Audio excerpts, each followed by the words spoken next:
positivity around the world by sharing inspiring life experiences. With me today is a woman who faced cancer, abuse, and depression, but she refused to be called a victim. As usual, we aim to educate, motivate, and inspire you. So grab your warm drinks and let's hit the ball rolling. Hello, Zalma, and welcome to Podcast with Sheila. Hello, Sheila. Thank you so much for having me. It's such a pleasure to be here. It's an absolute delight as the topics we are discussing today is very much of interest, and I believe that a lot of our audience will benefit from it. So let's get it right in. Can you take us back to your early years in Argentina? What were your dreams and aspirations growing up?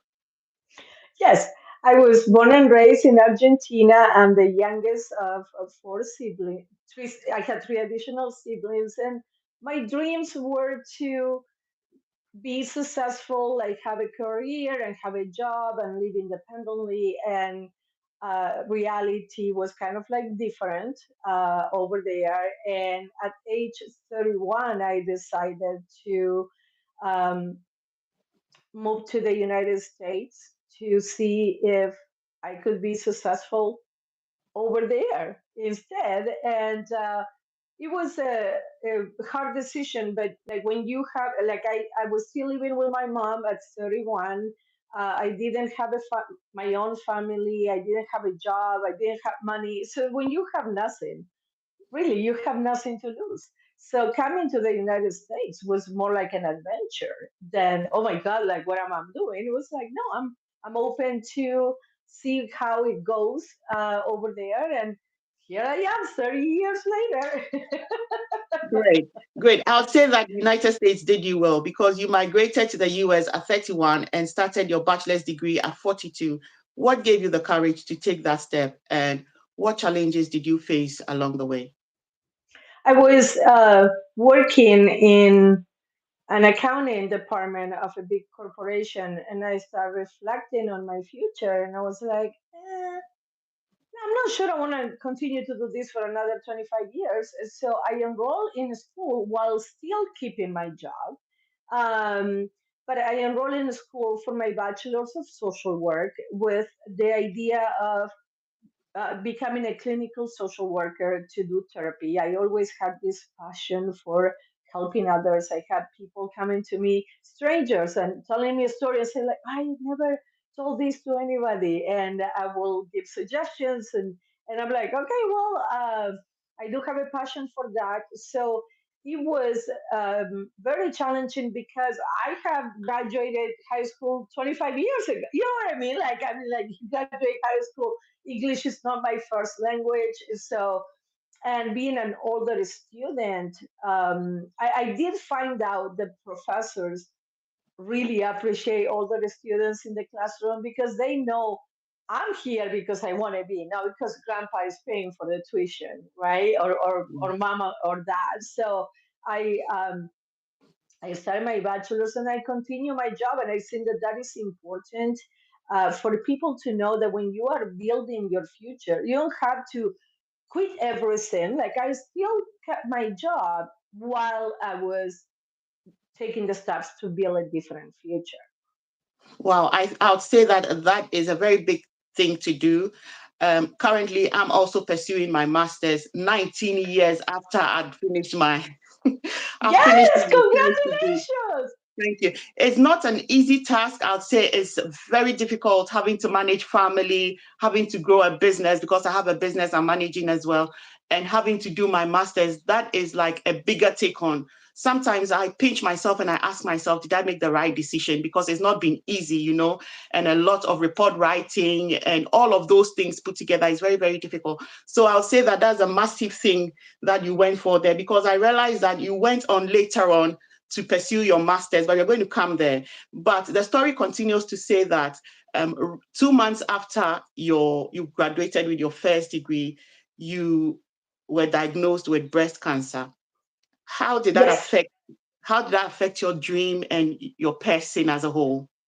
right. So I graduated at 46, 4 years later, and I was like, oh, I'm going to do my master's and I want to be independently licensed by age 50. And then 6 weeks later, I got diagnosed with breast cancer. So I, of course, put a stop to my higher education at the time to take care of my health. I moved back to Argentina for part of my treatment. And then, the beginning, the treatment was very intensive. But then as time went by, it was like once a month or once every 3 months, more like follow up appointments. And I was like, I think I'm going to go back to the States and continue doing my master's and following my dream. But at the time that I got diagnosed with a cancer, my first reaction was, why me?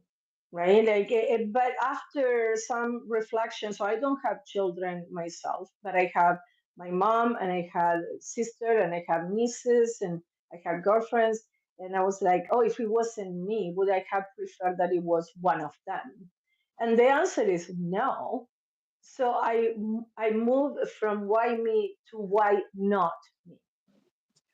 And once I move away, because the why me is kind of like a victim mentality, oh, why me, to not, why not me?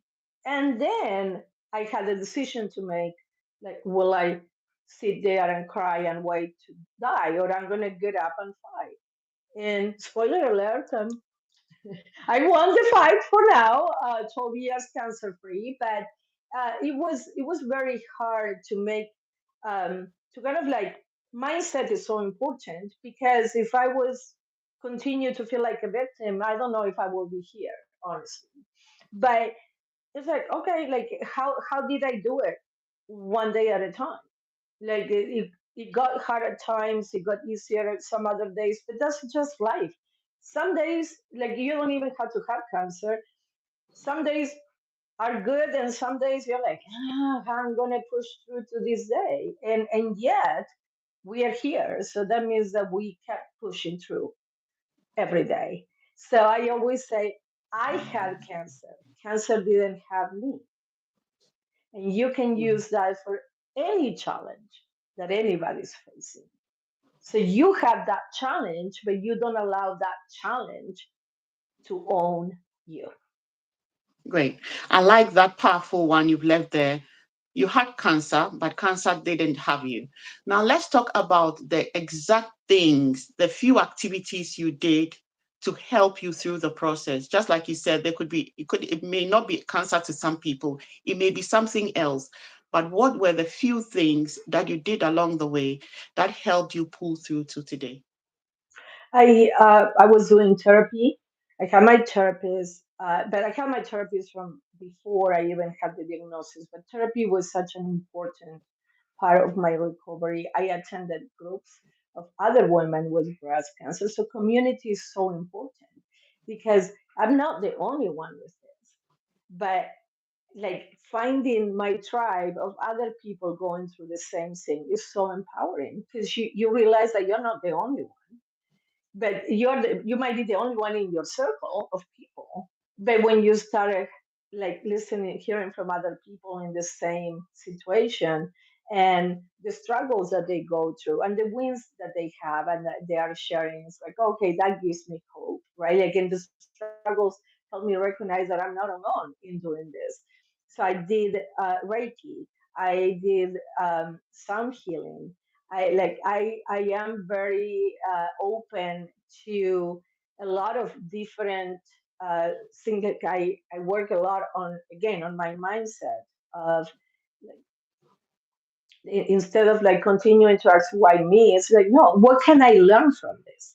So if we switch the question from why to what can I learn from any situation, then that time, that situation is not wasted, because we are learning something from it, so we can do better in the future. So it's like, I think that a, a lot of different factors help me to um, be where I'm at today. But at the time, there were days where, like, I was like, yes, I'm going to win this, and there were days where, like, I didn't even know how to get out of bed.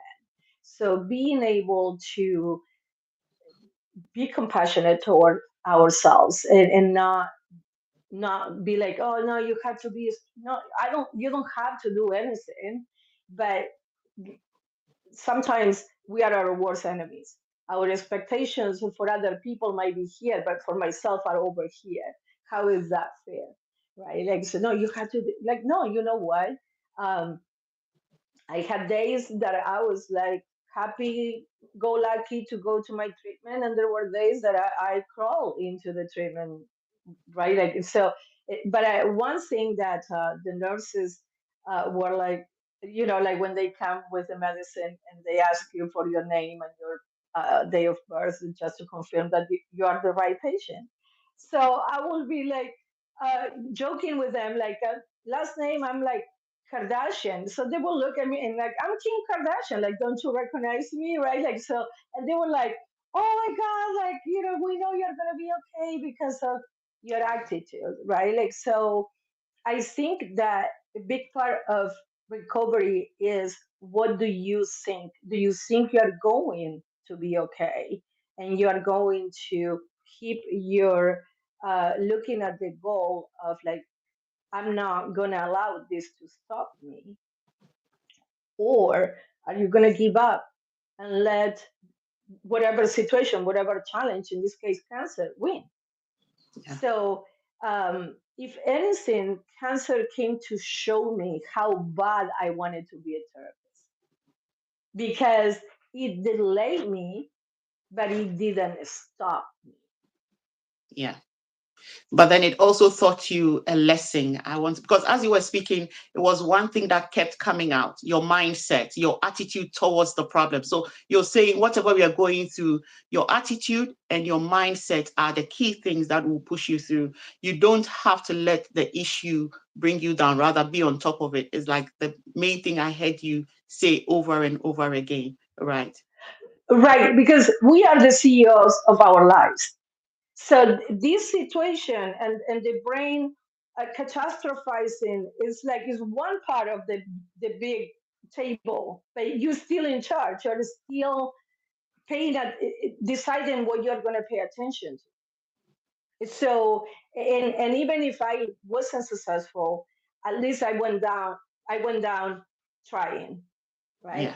Not Yeah. paralyzed. So I think that I didn't allow in the beginning, yes, but eventually, as the time passed by, I didn't allow the diagnosis to paralyze me, and I was taking action. So I did a lot of research on my own. So I was I am a very active part of my medical team. So we decide together why this treatment and not that treatment. Like I want to, this is my body. So you might be the cancer specialist, and I'm not giving medical advice, please, but like everybody's in their own journey. But for me, I will ask, why are we doing this treatment and not a different one, right? Like so, but I did my own research.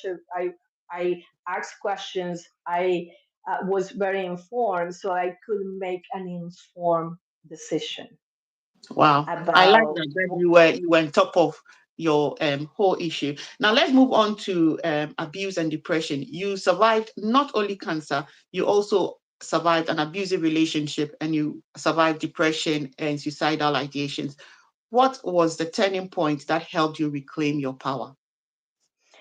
So for I was in a verbal and emotionally abusive relationship, and being in therapy uh, helped me a lot because I didn't know that that was abuse.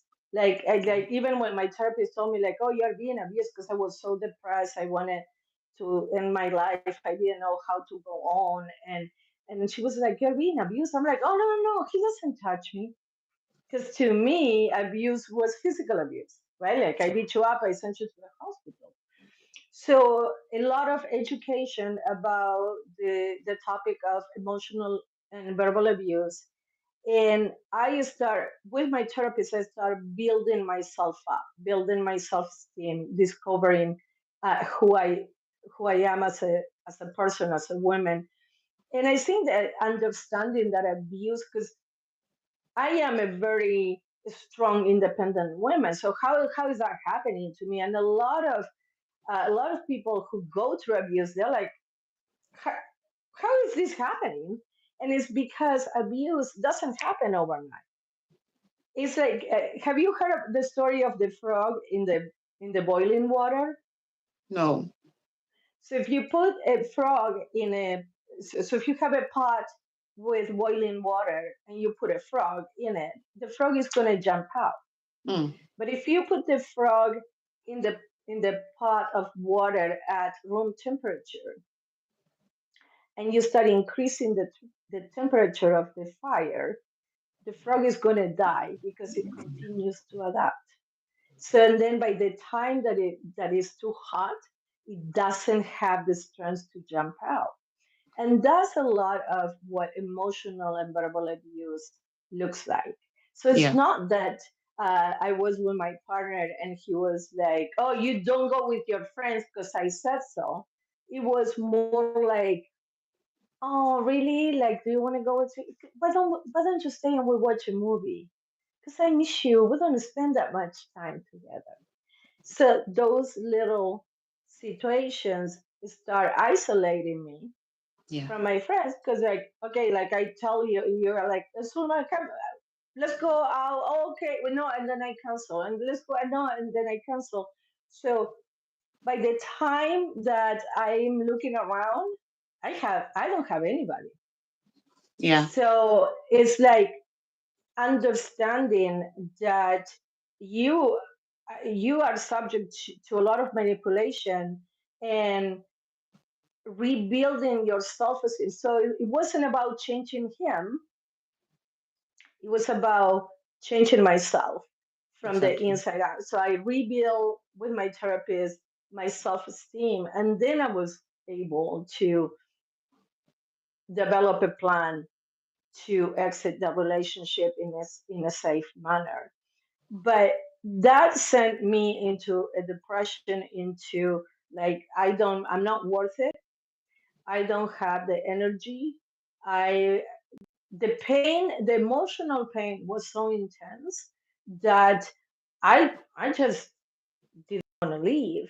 But it's because we we are in this black and white mindset that, okay, so if I'm alive and I'm in so much pain and I don't want to feel the pain, then I must die, right? But I asked my clients who say something like, who mentions suicidal ideation, it's like, do you really want to die or are you tired of the pain? Yeah. And a lot of times, I mean, suicidal ideation is very real and I encourage everybody to seek help. And a lot of times is more about, I'm just tired of the pain, but I don't know how to stop the pain. Yeah. So it's like, how do you stop the pain? By getting into community, by opening yourself up to other people, to by doing therapy, like rebuilding myself was such an important part of my recovery, because it was like, I was like, why is he like that? And no, the question is like, why do you remain in this relationship? Wow. Because I I see have that. control over what I do. Yeah, sorry, go ahead. No, I'll let you finish because I was going to address the audience. I see that we have quite a number of people who have joined us on all three platforms. If you'd like to leave your contribution regarding verbal abuse, emotional abuse, and how you think anybody you know have dealt with it properly, we'll be happy to take it and share it on the platform. But I totally agree with you, Zalma, talking about emotional abuse and verbal abuse. When it starts, you don't really feel it's an abuse, and then you stay in longer, and then it's having an adverse effect on you because you're always saying, oh, it doesn't matter, oh, he didn't mean it that way. You talk back to yourself trying to make it better or trying to make it look positive or make it look good, but in the real sense that Yes, is abuse, and you don't see it until it's further down the line and it's affected your whole lifestyle. You feel it later on that it's really affected you. And when you look back at yourself, I wasn't this kind of person when I started out this yes, relationship. You've lost your self-confidence. When you sit alone, you see you've lost your self-confidence. When you're out there, it looks to people like you have it all together. But when you are by yourself, you see, no, it's not working. And for me, I would say if anybody is in that relationship and you begin to see some red flags that are not going right, you better exit, because in the long run is going to hurt you. And when it's hurt you and the other side of your partner, whoever it is not seeing you in the light where they want to see you, then they are moving on. So then they've kept you trapped somewhere whilst your life is going on. And I think that this is happening a lot of times. I work with women, so I see these things play a lot. It takes women down the road or the path to depression. And when there are children in the house, children feel it as well a lot. It's a bad place to be. And I'll be happy for us to share more ideas about it if anybody is here and would like to throw in a few contributions. But I really appreciate your journey as it's been from one trial to the other and to the other. But it looks like it made you a stronger woman because in the Mhm. end, you were able to start a business out of all the pain, helping other people. How did Dragonfly start? So at age 50, I came back to the States to do my master's in social work. And then I began my journey into doing my internship to become independently licensed, because that's what I need to do in order to have my own business. And once I became independently licensed, I was working in community mental health, and I will be uh, asking the clinical director like about my preference, the kind of clients that I like to work with, and I wasn't being heard. So I was like, you know what? I think I'm going to start my own agency, and that's how Dragonfly was born. The agency is called Dragonfly because dragonflies represent the change that comes from the inside. So I think that is very significant, and in the work that we do in therapy, because I don't have the answers. Like I can barely deal with my own life, like let alone tell you what to do with yours. But what my role as a therapist is to help you find your own answers. So like we are doing this together, and I was like, okay, I want to focus on working with self-motivated, with highly motivated adults who experience anxiety, depression, and trauma. So I offer a 15-minute consultation to see if we are a good fit, and I am the swearing therapist. I'm keeping it clean for the show for all our listeners, but I am the swearing therapist. So in that 15-minute consultation, the F word and the S word and the B word is going to come out of my mouth. And if you have a problem with that, that's fine. I offer you referrals. I'm not the only therapist, but I understand that we are not going to be a good match because I this is how I talk in my office. So if you have a problem with that, I I don't have a problem giving you referrals, and I have, so the clients that I have that I'm working with, we are a perfect match because like they do appreciate that I use that I swear and that I'm very direct in my approach to therapy. And my question is, are you ready to get better? Life is too short. Like I don't have time to be holding your hand for you to decide. Why should there are other therapists who do that, and I will give you the referral. But like when you are ready, like we're gonna hit the ground running. Wow. Wow. Wow. Despite your hardship, you never saw yourself as a victim. What mindset shift helped you transform pain into purpose?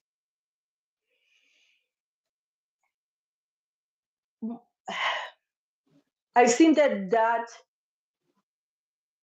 changing that question from why me to why not me make a lot of difference, because now if I'm accepting this challenge, whatever it might be, cancer, a higher education, building a business, whatever it might be, I'm empowered to make decisions from what is it that I can contribute from this experience Yeah.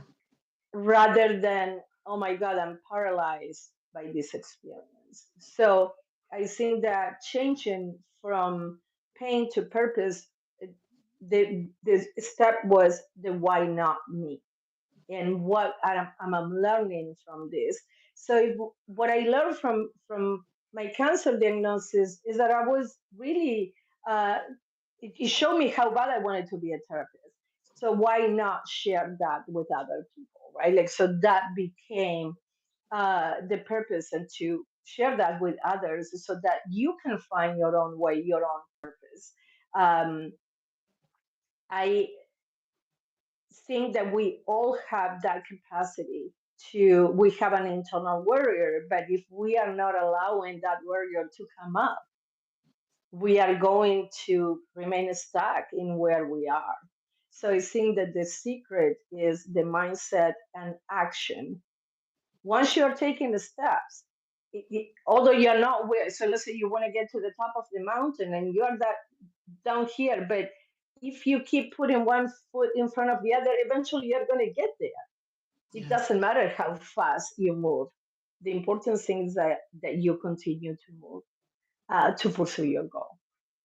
At this point, would you say that the problems you went through, did it shape your life in any way? And do you think it made you better, a better person? Absolutely. Yeah. Yes, absolutely. It made me stronger. It allowed me to find out how resilient I am. And it's like, no, you know what? Like when I have clients who tell me, I'm too old to go back to school. I did my master's at 50 and English is not my first language. Like, what is stopping you at 30 or 35 or 40 or 50? Right? Like, so it's like, do you, uh, I think that I'm leading by example. So I'm not telling you that you can, I'm telling you that Yeah.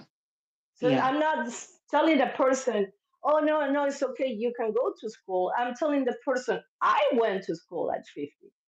Yeah. So what is stopping you? Right? I mean, like, what argument do you have against that? I'm not, it's like, when I have clients who say, oh, my partner needs therapy or my mom needs therapy. As the best way to encourage somebody to do something is to tell them how it's benefiting you. So if I say, okay, Sheila, you need to go to the gym, you're like, okay, well, let's go together. No, no, no, I don't go to the gym. You need to go to the gym. You're gonna be like, excuse me?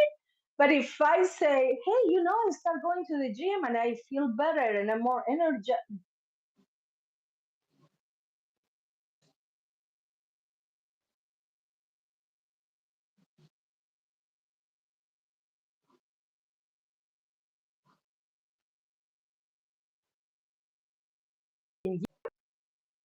Yeah. Right? So I think that uh, dealing with all those challenges made me the person. I wouldn't be this person without all the lessons that I learned along the way, and I continue to learn. Yeah, I like it that you say you continue to learn. And I think that Oh most of us yeah, here on the platform will agree that life is a learning stage and we never stop learning. Every day teaches us something new. Personally, every day is teaching me something new. Recently, the challenges I'm going through in my life, I've never experienced it before. And let's say the latter part of last year, I tend to feel that I have things together.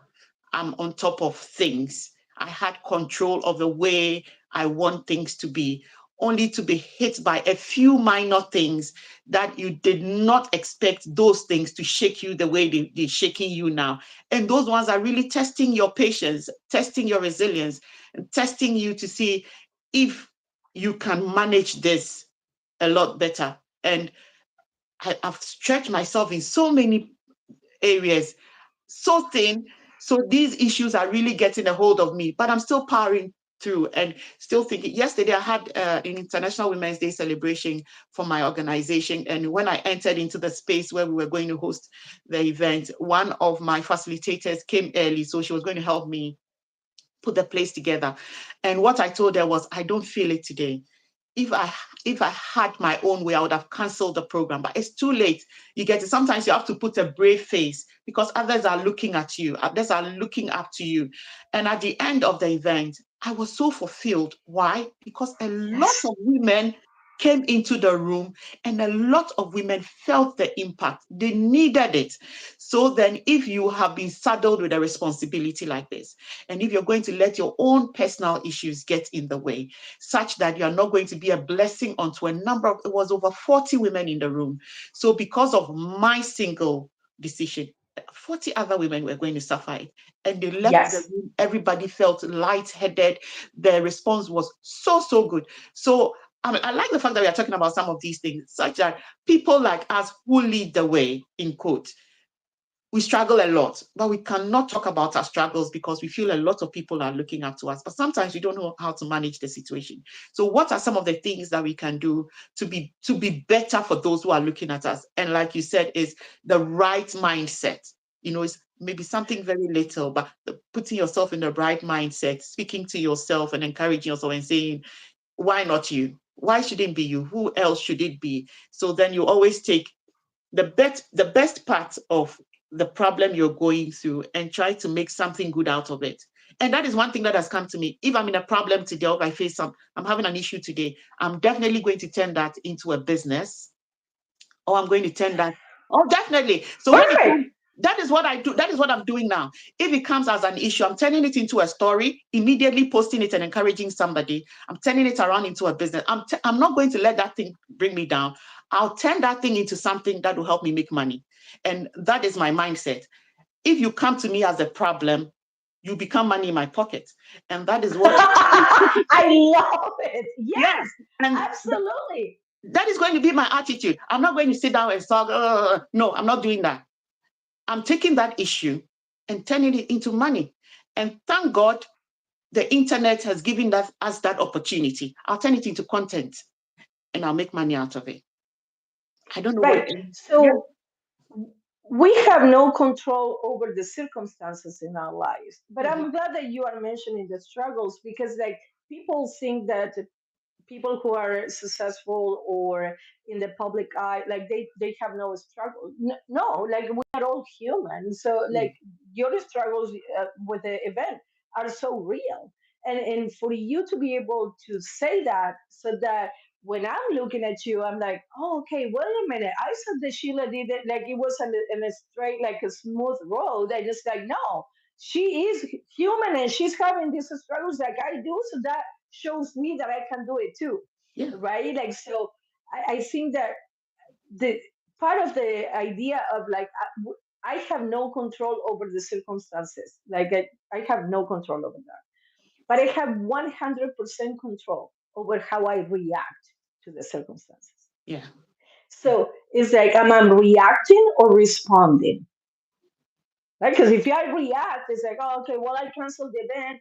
But if I'm responding like, well, no, I'm responsible for, like, I created this, I'm gonna see it through, and then at the end of the event, you're like, wow, I'm glad that I did it, of course, because that what happened there came to show you that the next time that is like you are not feeling it for an event, you're going to remember that the event and say like, well, if I did it back in March, I can do it anytime, right? Like Okay. a lot of times when I confront challenges, I'm like, I overcame cancer. Like, why is this going to stop me, right? But I'm human. I'm not saying that. Oh, like I go through life like no, no.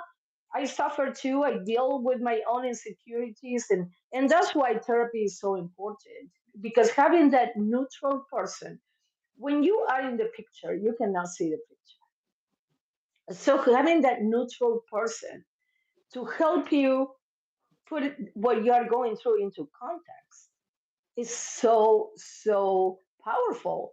Because my therapist tells me stuff that I tell my clients, and I'm like, wait a minute, this is what I tell my clients. When it comes to me, I need her to tell me the same thing that I'm telling you, right? Because like I need to be reminded of that.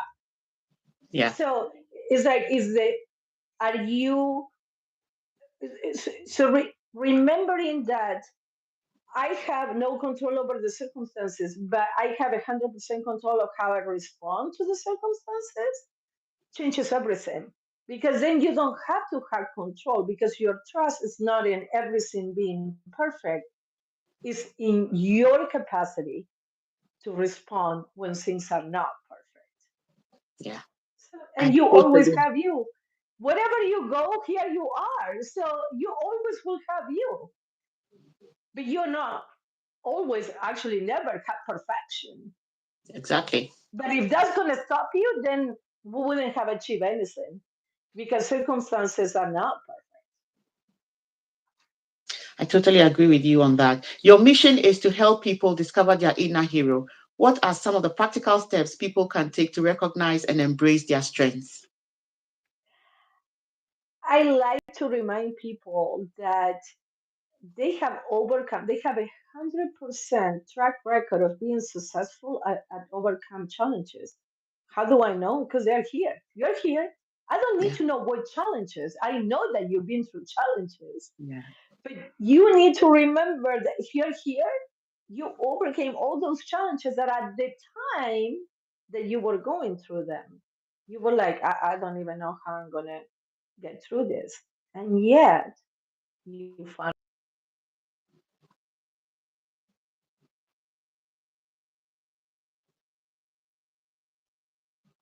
Yeah. them. I don't even know how I'm going to get out of bed. And yet, you did, right? So, I don't need to know what traumas and challenges you confronted because you're human. I know that you've been through stuff. So look at your own life. Look at how you made it through. But I'm tired. I understand, but I'm tired. So if you're tired, you take a nap. You don't give up, Yeah. right? If you're tired, up is not an option. So a lot of times I'm like, oh, I want to give up. Really, like if you woke up today, that means that your mission in life is not complete. So keep pushing through one day at a time. And if one day is too long, push through 1 hour at a time. And if 1 hour is too long, push through 15 minutes at a time. Whatever it is you're going through, if I ask you, can you push through for the next 15 minutes? Most likely you're going to say yes. So at the end of so just keep pushing through those 15 minutes. And at the end of the 15 minutes, rinse and repeat. 4 of those make 1 hour. 24 of those make one day. 7 of those makes 1 week, and so on and so forth. So I didn't achieve 12 years of being cancer free overnight. I achieved them one treatment at a time, one pill at a time. I did my part of the treatment, right? Like I was prescribed medication and I took it, but it didn't happen like that. It happened when I was on faith doing my treatments that I didn't know I was going to be successful. And yet, here I am being Kim Kardashian to the nurse so that she can give me my medicine. And there were days that I'm like, as I said, like, oh my God, like I don't even know how I'm gonna get out of bed. And then there were other so focusing on your own learning experience in your own life and recognizing that you're stronger than you're giving yourself credit for. This is not being a Pollyanna, like, oh no, it's gonna be okay. No, no. This is you recognizing your own strength because somehow you made it to this day. Yeah. I totally resonate with you because when you have life, you have hope. And you probably might have heard this a number of times that people say, when there's life, there is hope. And that's so true. When you wake up and there's a new day, you know that it's an opportunity to make life better. And for me, the way I give myself strength to push through the day is to look at my achievements from the past because I didn't start like this. I had an image, I looked different. So all of those give me encouragement to power through the day. I usually look back at the projects I've done in the past.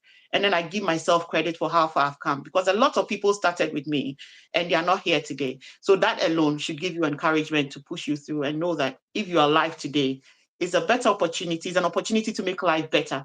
And it beholds on you what you're going to do with that opportunity. And like they say, we all have 24 hours in a day. People use it for different things. It depends Right. on you exactly what you want to use it for. And a better example is everybody having access to internet now, and people are using it for different things. And it's beholds on you what you want to use that internet space for. Are you going to use it to sell a product, sell a business, sell a service, or are you going to use it to just watch, quote and unquote, unnecessary things that is not going to benefit you? Are you going to be reading something positive off there, or are you going to be consuming something that is worthless? So all of these things are ways to put ourselves through. And life has given us a lot of opportunity, I'd say. So when somebody says, oh, I'm alive today, but I don't have a job, I don't have, that cannot be the language in our present day world anymore, because you only need an internet. You only need a phone. If you don't have it, there are libraries that gives these free services all around the world, especially when you are in a foreign country like us here. Back home in Africa and other things, internet is difficult. But even at that, people are able to find data to type something silly when somebody is trying to do something productive. And I've seen a few messages come here on YouTube and I've had to block them out. And these are some of the things. And it depends on how you want to live your life and what you want to do with the time that you have. For me, I always say that in this life, even if I'm not able to become a millionaire before I exit, I'll be happy for people to remember me for the good that I did, that I impacted Yes. somebody's life, that somebody was about to commit suicide, but the person came into encounter with me and heard my story or received a service from me. And because of that, the person did not go ahead to kill themselves or to allow themselves to go down it.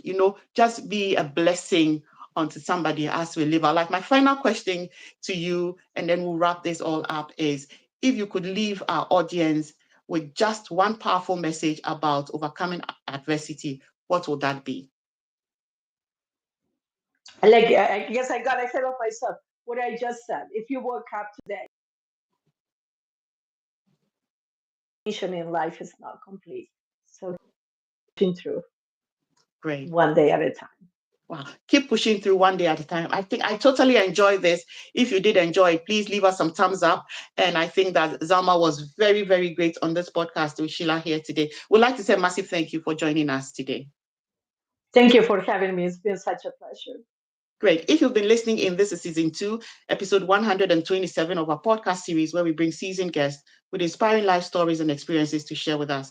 Do not miss out on all these lovely experiences. Please subscribe and be notified when a new episode is released. Our prayer for you this week is that you become an advocate and a lover of peace. Remember, change begins with you.